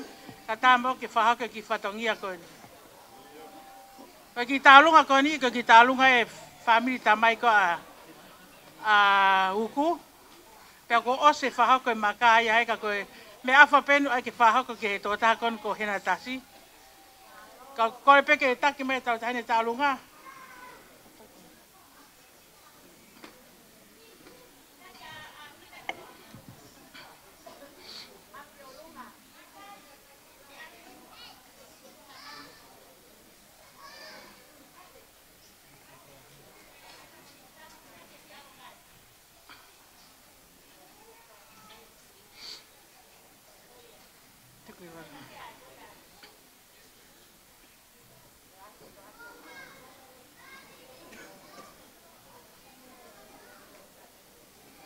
Talonga ka hena. Sai, ko kole pen ke hena, ko hena fo ko kuini ha mau family. Pea ke kuini po ta ngata. Kika me mau hena. Fa vonga te mau ofa ka te ko pefte a ni. Tola pena taha ke ai ka kapain mo. Ke Fai'aho live. Ma fia fia ma tohe live a hena. He koe kuini a mau family. Pa koe fini tala vo mo poto teu teu.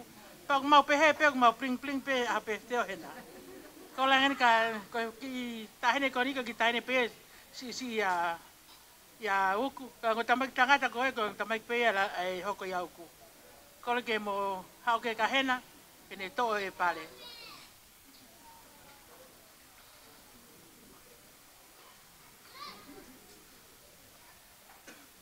Kata ko ta mai mo e fasi ko e vai ko puna. Ko ta mai ke me vai ko puna. Ta ma ta foi fasi. Pia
Talunga hoko.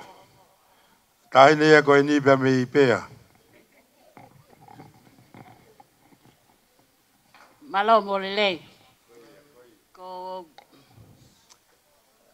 Ko le pe ke uhu whanga he ngai whakatapu whaat me muani kai ata ke whakahoko ate ki whatongia koe ni. Ko ki i tarunga hoko ko he maa whana pe. Nai omi pe ko e ave ka hena ka kuo ake hake e fie tau o lunga aku pe au pe ange lahi au. Tuku pe ke uki hao hake a honi o tau o lunga. Kau whakahaha hoko atu au, ko ku hingoa, ko uheina sakis. Ko e mātu mo hena, lahi e whae, he whae a hena. Pea ko toi ta whaaki e taha, mau i tau tatau. Hena, tala monu at ka koe, hoko sia ho a ho he aho. Ke ilo ko e mea whainga tā, ai hoko to aho ka ke hene ho to o whaanga. Ka akui hene e ki.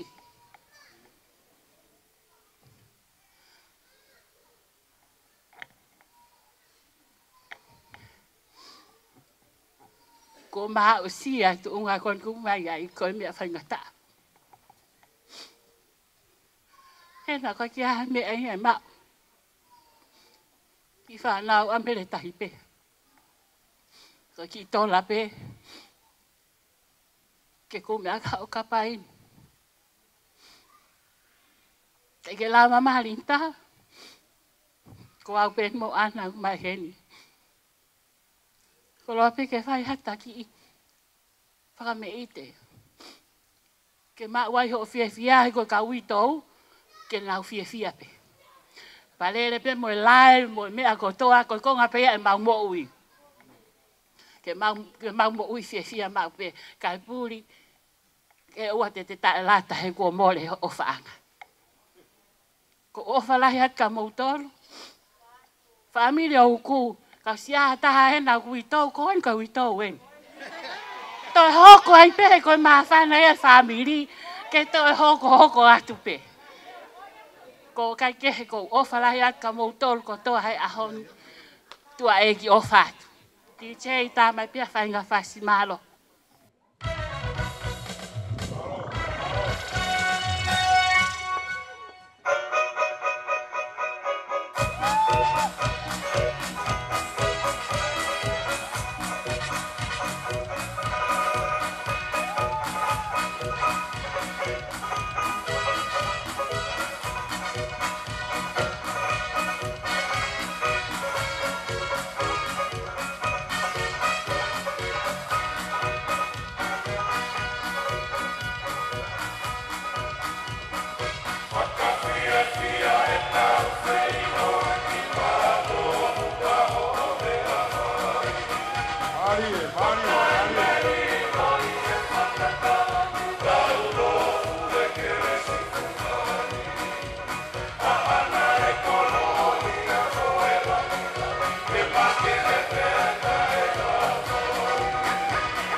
Malo mo si Pamete.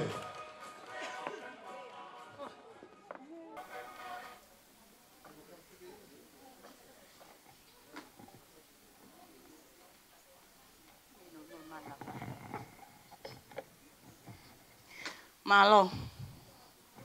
Koe ki whawhiawhia ku hoko.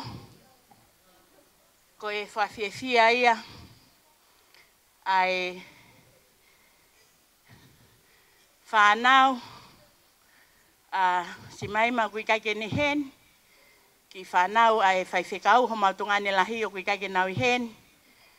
Pea moi ki whanau. Atoa ila. Pea pehe foki ki a te au. Pea mo sita leki. Koe ki i tau olunga koe ni hena. Mau ilo i peu kei Fiema'u ko mea ahoni. Koe mau asi mai peku ke fia mau pe koe mau asi mai. Moe mau hanga ko whakatuia ho laivi koe he mea koe ke ita i koe kau ita. Koe ai o kou kole atu hena. Koe ki tola koe na. Whiunga pe ia moho o mo kapainu mo mere kulkona. Ko mo lele hol koe mo pula koe he halapule anga he wike kahau. Koe ki whewhine kune whaita o lunga.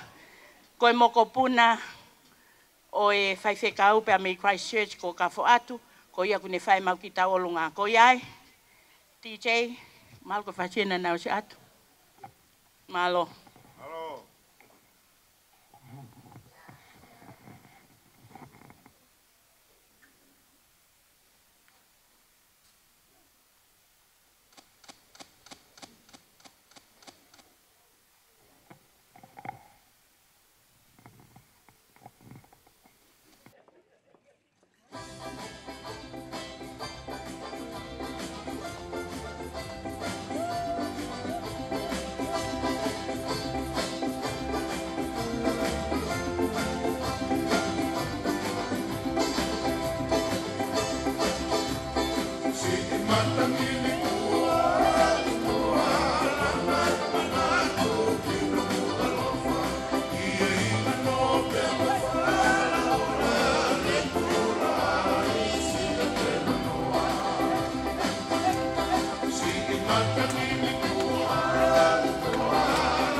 Mahalo pe ko toi tai I pe taimi.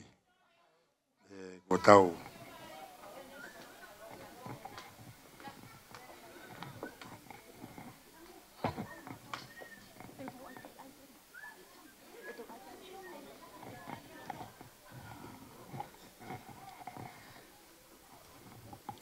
Kole ke u whakamalu atu he ngai whakatapu ko ose o noa whaki. Kaya tā ke te au ke u whafofonga atu e tuunga Fiema'u maulele mai mei mui whanua. Ko hui pe koe aha koe ni. O ku Ikai ke ngata pe I aha koe ni I a hena ka ku pehepe whoki a uku. Hena I haatafu pe a uku o mau wheo I whiawhia ai. Pea hoko ai mo ne mauhoa, pea nofo ai pea uku. O hoko ia koe tangata I whanua o haatafu. Pea ne toki whoki atu ki hono whanua ki pea. Pea na lava mai ai o hiki mai ki hena. Ka ku ki moa ke whahe kure hako ui koe lava mai me haatafu. O ku ongo whoka te au he ahoni. Koe ui pe koe pe whine koe ni koe ai o tau whakatataha mai a koe ni pe heki o noa o whanga. O ku ne hanga whamanatu mai ka te au e whae.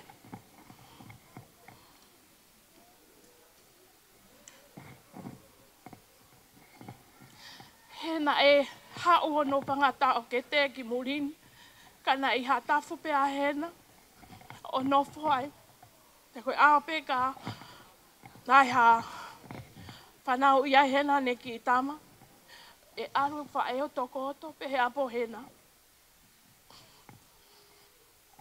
Ka koe mea koku whamanatu lai mai hena ka te au. Ai irifia. Irifia te volo. Irifia he aru ki whare mahaki. O kou kata pe au e nau tānoa ka hena. Ka kuneanga ia o whakamanatu mai ka te au. Ai tō onga whaeo au peke aho e ne mālolo. O irifia pe alu o sio ke toke tā. Pakai ke uilo au pena e mate ia ko ne mate he. Mea pena e mate he ne irifia he mau awe ke whare mahaki. Ka kou o whalai atu ka te koe hena. Pea pehe ki nau ke ka whangatau tau ke te o hena. Pea pehe kono te hena. Pehe kono whangatunga ane. Nau ilo koe whanau koe nina e o whalai e mau whae. Pea nau wheo. Pea te kulahi ake pe o ilo le rei e ne ofa he whanau koe ni. Pea pehe pe e mau hau mai ki murini. O mau whiawhia mau pe ke mau whakataha I hangahi mea tatau ai pe koe putu, pe koe mari, pe koe ha, pe ftei. O mau whiawhia pe ke mau whakataha ai mo talanoa ai pe ke ho mau ki whonua. Koe ki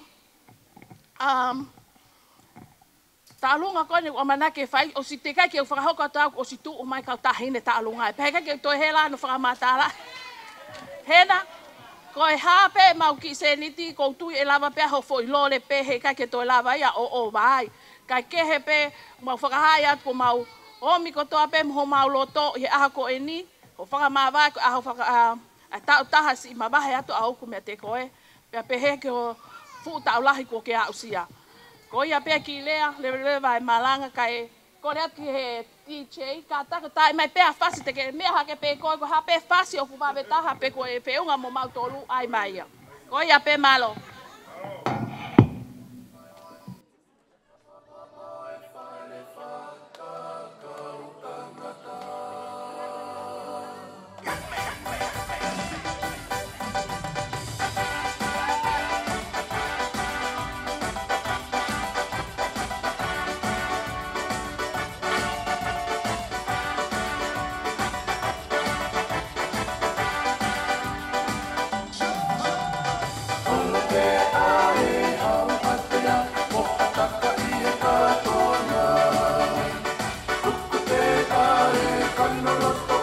Boy,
Kei a tāpē tau o tau whanga.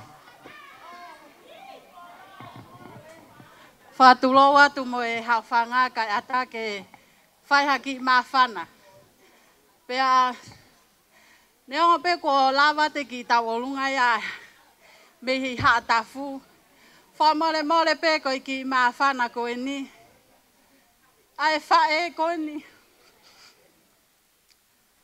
Kia te ko e hena. Ko e whewhine aho ko e ni ko whewhine ofa. Ofa he whae ko e ni. Neongo ko e maulele mai pe mei haa tafu. Kau kui ai pe Sione ka inga mei kolo vai ia lusi.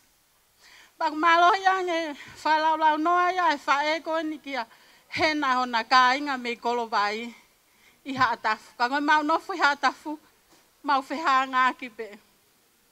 Hena, kai ai ha me ai mau. Tala monua tu pe whae ko ni kia te koe. He wa usia ho aho, whataha moe, Maka uku e aho ko eni. Lawa te whae ko eni ke nau misinare na e whae he ahon. Kone a upe o tā holo. Ko au go fie alu ki he PFT a hena. Tau kai ke iaha mau se niti ko ose se niti ko ose aho wahe. Ko iai hena. Ko iki isila e whae ko iki tola pe tahau ilo pe whae au tu maria hena ia. Kai ke he pe ke ha o whae haki whakame i te maa hena he aho koe ni ofa atu malo.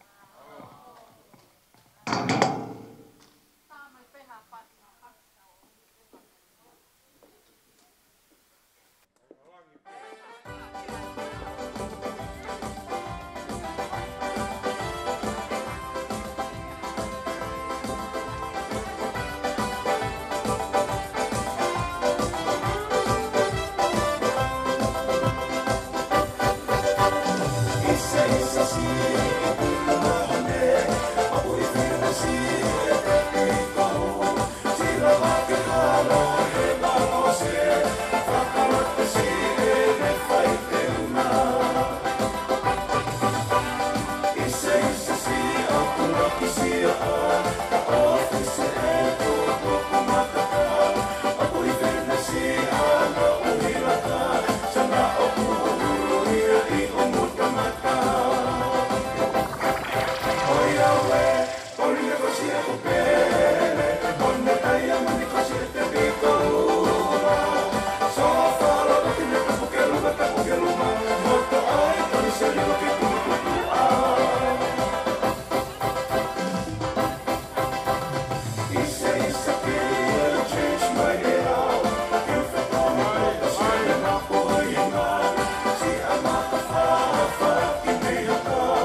Kore ke whahau ke ne mea maa whahataurea.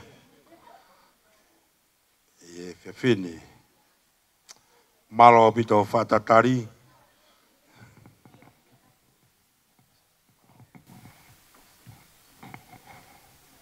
Kore peke u whamalumalu te tala whapapa ko osa no hawhakat me whaitun. Ia kai e lea whiunga ke whakauka. Koe lea pena e whakauka te angkolo. Koe tūmai pē ahon. Koe whapuna pē maa whana. Te whai atoha ki lea whamalo. Koe whamalo whikaraki te u whakauko. Malo mo e si mau mea tokoni. Uko maa kona. Ia koe ua e whamalo. Hena. O honga ia mon ke watu te koe ha whamalo. Pe ke toenga e whanau. Kalam. Paki. O mo family. Ka ui koe whakalanglangi. Si Fiema'u. Me tau kosi. Au e peke tau. Watu monde ku honga ia mo e whamalo. Hena ka peke ho family. Whamalo ni ke whakangkolo. Peke ku whine iki. Peka mere. Mo toenga e family ko ia e ku whine iki. Whamalo at. I ofa. Ka mo e whalangalang kotoa pēu mo whai mai Maka. O ku haunga au pita. Ko e ki lea pēu ko Fai'aho ke watu. Maki mautolu i aho koen. E wafa sukra isi. Amen. Tui pe mahalo koe ke te hatau whamete. Mahalo pe ko tau whiunga maari e whiawhine. Whamalo au pita ko hui ko mulawa mai. Ke tau whakakato. Maka mai le o hena i aho koe ni. Hounga lahi au pito. Ai lawa mai toko taha kotoa pē. E mui whilau lau na ke whai.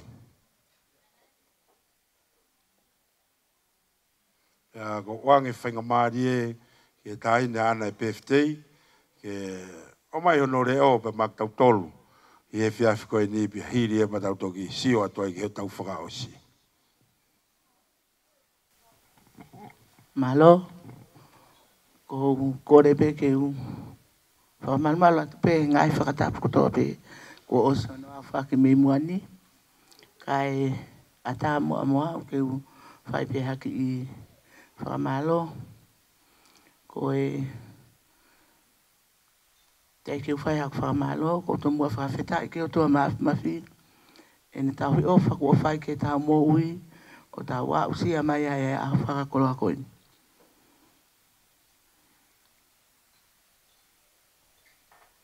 O whakamalo atu ka mautoru kotoa. Kotoa pe mausi lava mai he ahon. O lava mai ki he si hoa uku. Ke ho Maka uku. Ka uma afo ke hoku PFT. Ko ki PFT. Ne si osi lava pe. Pe a mau mea mai pe ki ai. Na e pui pe ki keke, kai ke si aha koloa. Koe ki mea kou mau, o ia pe kou si whai ake Maka hau koa au whanga. Pea kou whamalo lahi atu heni ki a koe whangatua, kai uma aha o whanau. E whamatawela kou mou whai ahoni. Ko ngā koe si o koa o whanga. Ka neongo i atua kou si whiawhia pe. Me he aho na e ai ke whae Maka uku. Ko hau e ki tamasi i o si talamai. Ko tāma te reni tu ke nauhanga o si ai e te pire mua e ahoni. Ko talanki ai. Tuku wheke tau si wheinga tanka te reni. Ma alo au pito e ofa. Ka koe tu me hongo mātua koe ni. Mau fuwa o fi au pito. Koe mo uia Sione. Ko te reni. O kulahi e Fai'aho ku ka sisi a tere. Fai'a tere ni. Koe mau wheto ko ni haki mai whanau ko ni. O tai anu tata. Mea pia tere ni o Fiema'u. I whakarea pe ka Sione. Au maha kalama. Tari fia pe Sione ki ni sita. Whangatua ko whakamalo lahi atu ka koe aon. Whamalo atu ko whanau, whamalo atu ka chau. Au maha tosi. Pe ka mui mui. I mo tolu ka hatoa pe ka maha si mene seini ka maha tanela. Mene seini ko whamalo atu ka mo. Malo au pito mo. Whakamata vela yaon. Ko whakamalo whakiheni ke si family eiki. O Sione. Ke whahu ka maha. Si toa si lava mai me tonga. Pehe ke alolohea. Maha Siria. Salome. I mo tolu ka hatoa pe si family eiki. O Sione. Ko whakamalo lai atu mo. Malo mo ofa. Na mo silo pe ko kulia ka Sione. O kutabe. Ako Sione. Tanga-tanga lilite anu tata. O whakamalo atu ka mele kukona. Silava me tonga. Te hao tuta whaki mega te. E whakamalo ka tayana mo ka whatleka. Si whakalang-langi ako ni. Whamalo atu karilo. Pe ke si whangafureni o kalama. Whamalo atu ke tamaya. Chei. Wama ai si Fai'a. Fil ko toki ilo pe de au. O si tala mai koe Fai'a fil. Ko. Kai ke si toia me e toi. Si wangimani. O whamalo lahi eni ke aurita ka uma ai. Si kainga me mui whanua. Ka uma ai si kainga me hitoa ko po walu. Mo lama mai ke tau whakalangi. Ai si Maka uku. Koe mea katoa pehe aho ni. Nai tuku pehe a kou kua tata. Pea whai te riha pe whamiri au ku. Kou kloto ia. Na hoa pe. Whai te riha e au. Whakamalo lahi ka ki moutolu. Malo at ka pewe ni malo si lava mai. E whakamalo ka kala. Ko waapaki. Mutu te whaak me ka te.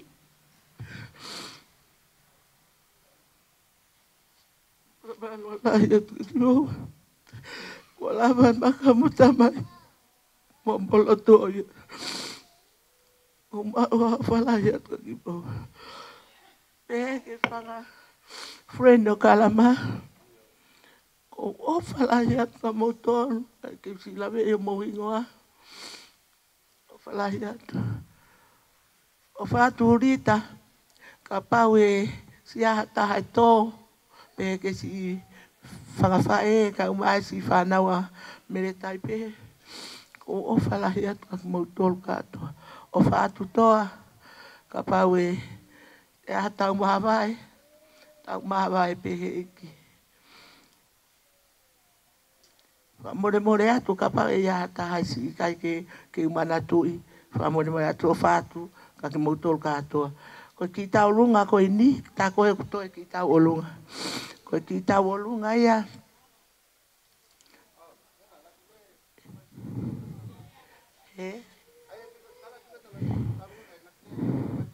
Ia.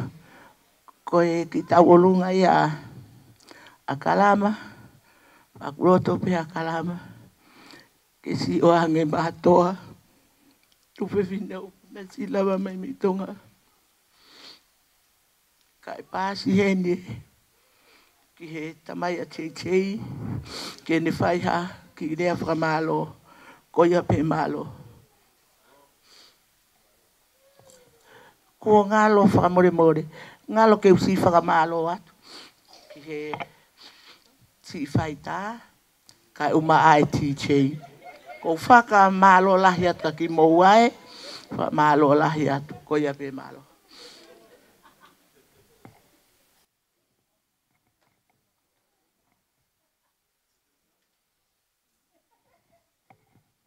Hello. Maro pito. Maro saipe.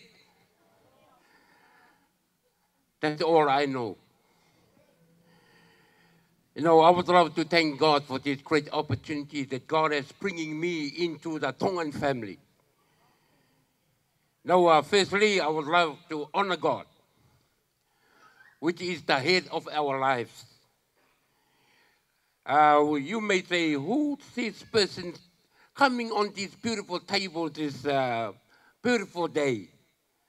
You know, I'm, what do you call Jay? JJ, eh? Yeah, I'm JJ's father. And also, Rama is one of our very good friends. But I call him son because he called me father. You know, before I continue, I always love to speak about God. The reason being why? Because I'm a minister of the gospel of Jesus Christ. I look after the church at Takanini under the AOG. From Psalm 118, verse 23 and 24, it goes like this. This is the Lord doing, and it is marvelous in our eyes. And this is the day that the Lord has made. We have to rejoice and be glad in it. You know, thank you for the invitation that you have invited me and my family. You know, we are Kukalan.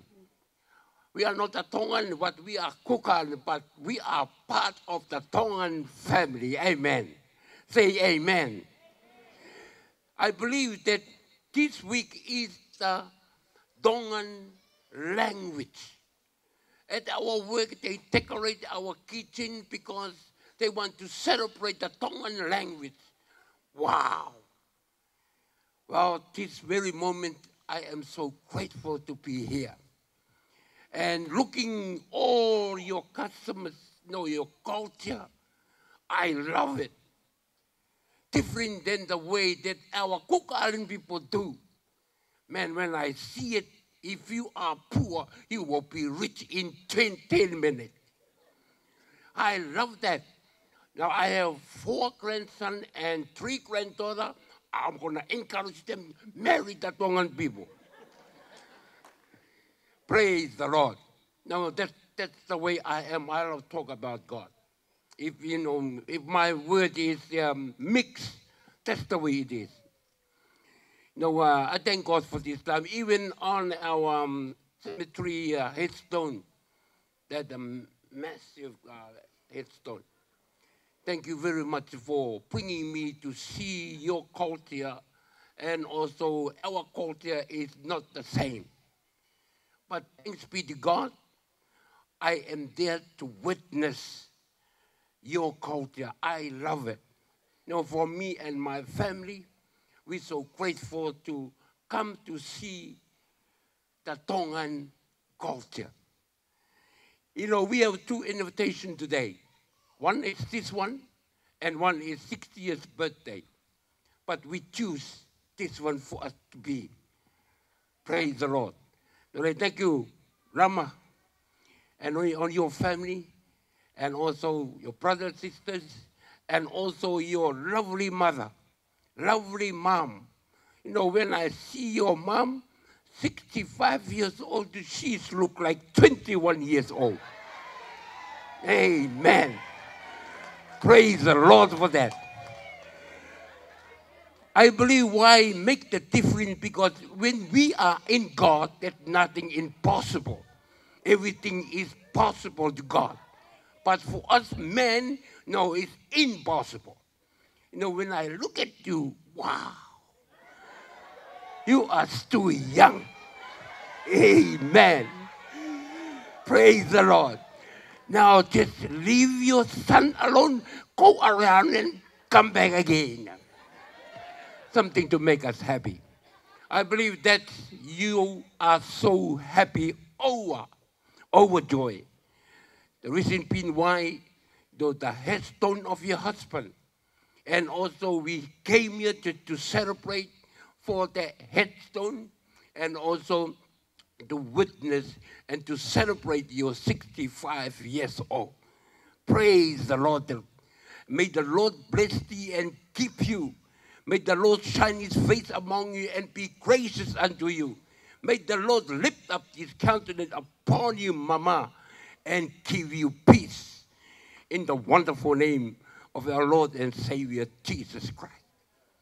Now, that's all for me and my family. We just want to say, may the good Lord continue to bless you and strengthen you and give you peace in life and also your family. And all the ministers of the gospel in New Tongan, may God bless you all. Now, this is my word of encouragement to us. Let us look unto Jesus, the author and the finisher of our faith. As we celebrate everything, leave it in the hands of God. Now, this is all for me, and thank you for listening to me, and may God bless. God is good all the time. Let us clap for Jesus. Clap for Jesus. We're not clapping for ourselves now. Let us clap for Jesus. The one who died for us, the one who sacrificed his life for us. And it's because of that you and I are not under the law anymore. We are under the amazing grace of Jesus Christ. Thank you, and may God bless.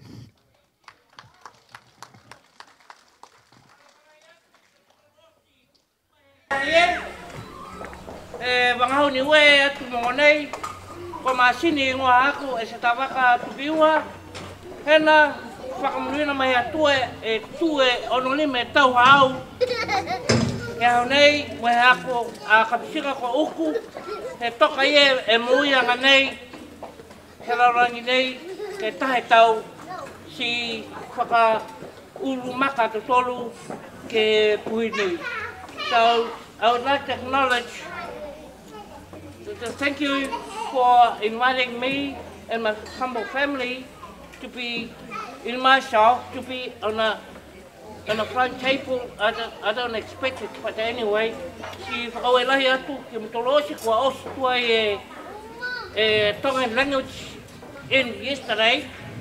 So I don't know when it's the new one language gonna be put in a way koe tahana to tolu o mai ose to tolu he to motu ailani si whalawhalai ati ko tolu osi si whakamunuhina mai he atua to tolu he whakawhituianga nei pia ni haka o wangahau ke wangahau ati ki mutolo osi si tahe kalanga, ue kalanga, tole kalanga ta woo! Ua!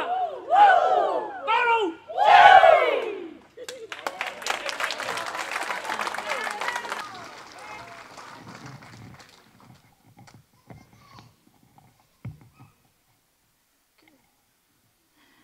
Ka le peke o hoko ate ngai whatongia nei mua ia te au. Ka whahoka te ki whatongia tu a koe ni. Koe, ai me matatangia. Koe ki talunga amana ki whakahoko koe whanau whalekarama mua. Mo Lisa. Pea ko kole atu peki he tawhewhina sone uku atoa ke mea mai o. Hoi ate ki te kia. Mele, ki kumia ka hawhoi lole. Tua e ki ofa, DJ, ta e mai whukahifo. Mo mea mai ki loto, tau whiwhia. Tua e ki ofa atu malo.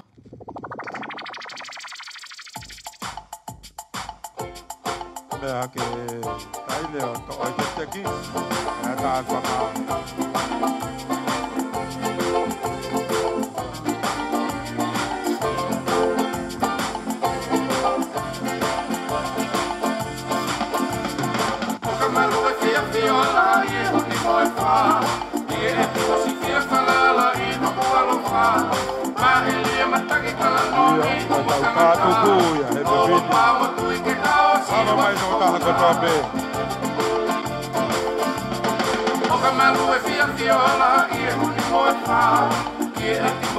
Fala matangi tala no mi umakalaka. Olo pamo tui ke kao siwa kona. Ka mai ki pe mo ori, ui na mai aho. Ke kao e solana tala si ono loto. Ai ke le ilo koe ka ia ai fumahiho. Whakalaka ki hai koe kuku wala tu monga. O whanono he siwa lau ai tau ma peka. Lea lea e te au ma whala he ole one siriwa. Siu iha kauta ku se i e fisi oe laua. Whakalaka ki hai koe kuku wala tu monga. O whanono he siwa lau ai tau ma peka. Lea lea e te au ma whala he ole one siriwa. Siu iha kauta ku se i e fisi oe laua. Ka mai ki te motori, ui na mai aho. Ke ka hoa e solana tala si ono loto, ai ke re ilo koe ka ia ai fuahiho. O mahina hurungi ai si toa paone, ka hoa e whare ki e whala o setane. Pea lea ai nanu he wini oi whalahake, inumia e kakala ala e whakake. O mahina hurungi ai si toa paone, ka hoa e otai whare ki e whala o setane. Pea lea ai nanu he wini oi whalahake, inumia e kakala ala e whakake. Ka mai ki te motori, ui na mai aho. Ke ka hoa e solana tala si ono loto, ai ke re ilo koe ka ia ai fuahiho.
Malo, abito.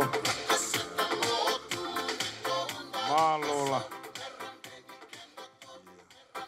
Ako whakahoko mai me taine PFT. Mahalo kua tau whiunga maari e. Pea whamalo atu koe ngai pulo kalamo ka tau pēku tau whakahoko. Kutui kuhoko pēko e whakawhiawhia ki he aho i tahine ahoni. Pea pē whoke tō tahako tō pē ke lawa o tautu mai ke tā kaunga maalari whakata. I aho koe ni hono whawhiawhia i e mui e whae koe ni. Pea mōni e lau koe e whaiwhikau koe nei lawe pia me turiki koe. Neonga koe ta ua no nima. Kau kei hange pe hata ua nima. Uanoa ka pau te ke toi unu ke ta whako sihova. E toi teu i koe sihova ke toi whoki pe o uataha. Pea koe o whamalo lahi atu ke toa taha katoa pe. Malo bide si whakamata vela. Pau nei hao halo fia aho koe ni. Koe ai fu te pire koe ni ke whewhi. Koe whuko kou pūre au ke te pire koe ni. Pea koe peu fie toha o mea he te pire koe ni laka mai ki ai. Pea koia, i whewhini, ka ke te whalolo, te uanga le whainga maari e ke tangata ik whewhikau. O kuia tau loto ngā ke ne hoko atu e whaka osi pea mak tau tolu. I he whewhini, pas ange toko taha kotoa. Koia. Aloha bitu. Tau loto. O tua mafi. Mo whawhitai ho tuku ke mau ikuna e ngā ue ka mo whatongia e hakoini. Mōni eki kanai kai ke kau mo ki mau oru. Kei ilo pe ku mau whewhe a whatongiani. Ka ko mau whakamoni ko toa pe ko mau I kuna, pe moe fia, ka koha fia, I he ofa pe ai a Fiona. Ka koni mai eiki, whakafoki hao e taha ko toa pe ki so nau ngahi whakautua ngā. Pai e peho nau malui mo nau tataki, te ria e aho a pungpungina. Kiresa eiki o whalahe o tuako tamai. Mau aho alo o wha I a hena, pe moe ongo wha miri, moe toenga taha ko toa peo ki malu e pareni, pe wana hiki kai whai peo tai ngata. Amen.